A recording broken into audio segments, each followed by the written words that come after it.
Today is September 21st, 2021. Welcome to Rowdy Rants. I'm Rowdy. Thank you for coming.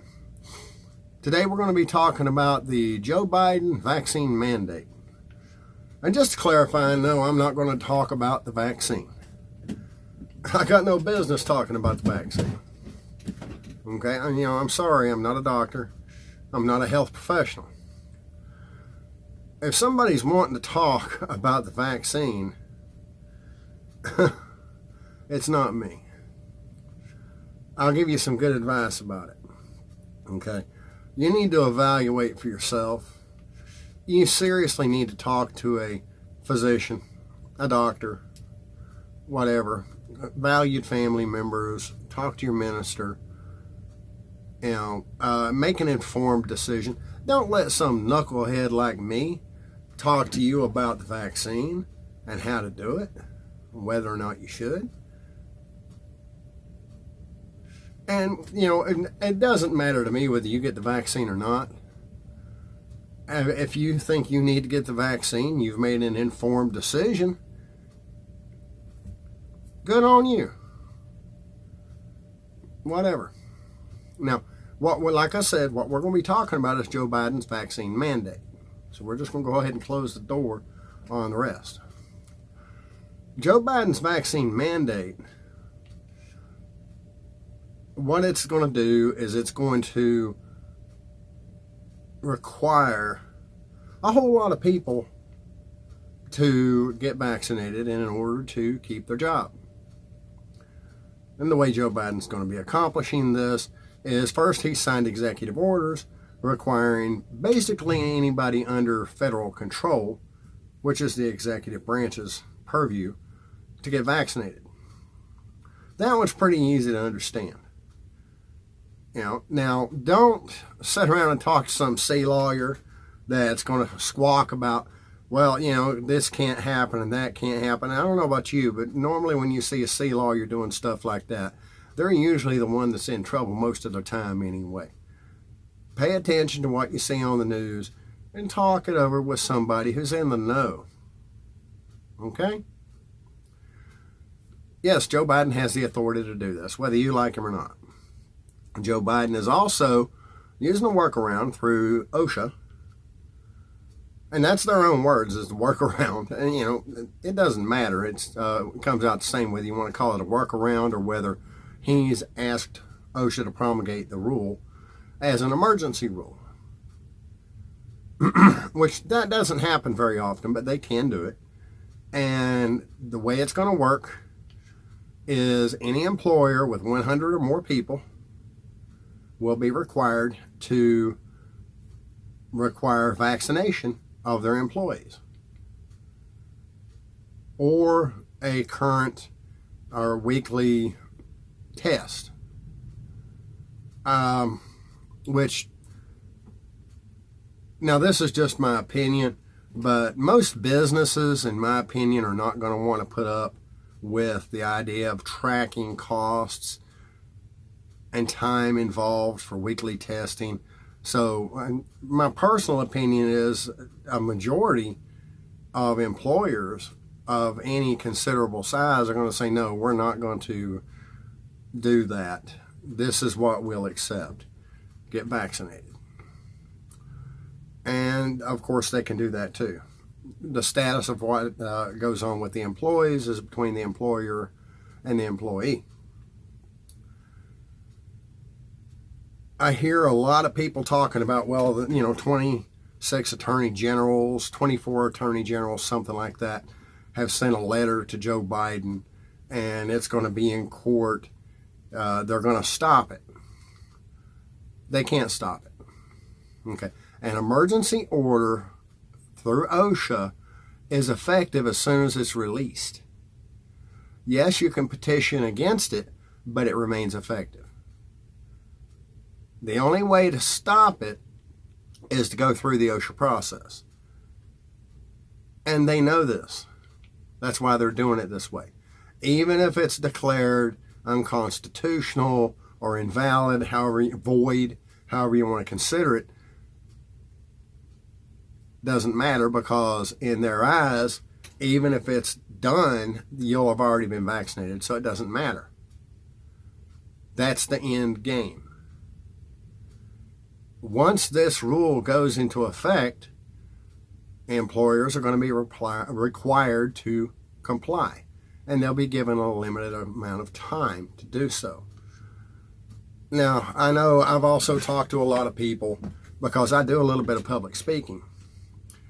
And one thing that should concern a lot of people is the fact that this order has a lot more complexity than most people understand.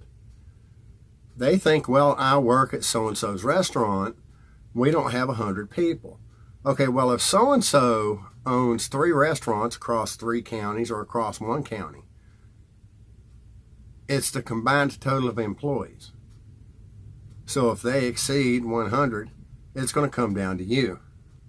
Also, major employers, yeah, I would imagine there are going to be a certain number of people who are going to object and wind up losing their jobs, or quitting, or being terminated, whatever, laid off, however you want to call it, furloughed. You might want to consider the fact that all of a sudden you're going to have all of these illegal immigrants that are being bussed into various communities all over the country, plus a whole lot of out-of-work people all jockeying for your job. Yep, that's right. You know, and by the way, if you think, well, I work for such and such a contractor, and they're not that big, I'm not going to be required to. Okay. It's real easy for them to include clauses where employers will require their contractors to be vaccinated. That's just an addendum, and they can add those as they go. And once again, they can sue all they want, but the process to evaluate one of these orders is more than 6 months. So this is coming down the pipe, and a lot of people are not understanding it. This is going to affect a lot more people than they think. A lot of folks think they're safe. Well, I only work for a small grocery chain. There's only 2 stores. Or I only work for a convenience store, and there's only 4 of them. Okay, you better start counting up employees, because if they have all these under an LLC, or if you work for somebody who has 4 or 5 businesses all under the same LLC, the little business you're in might only have 20 people. But if this person owns 20 or 30 businesses, or even 4 or 5 businesses, if their total people come to 100, you're in the mix.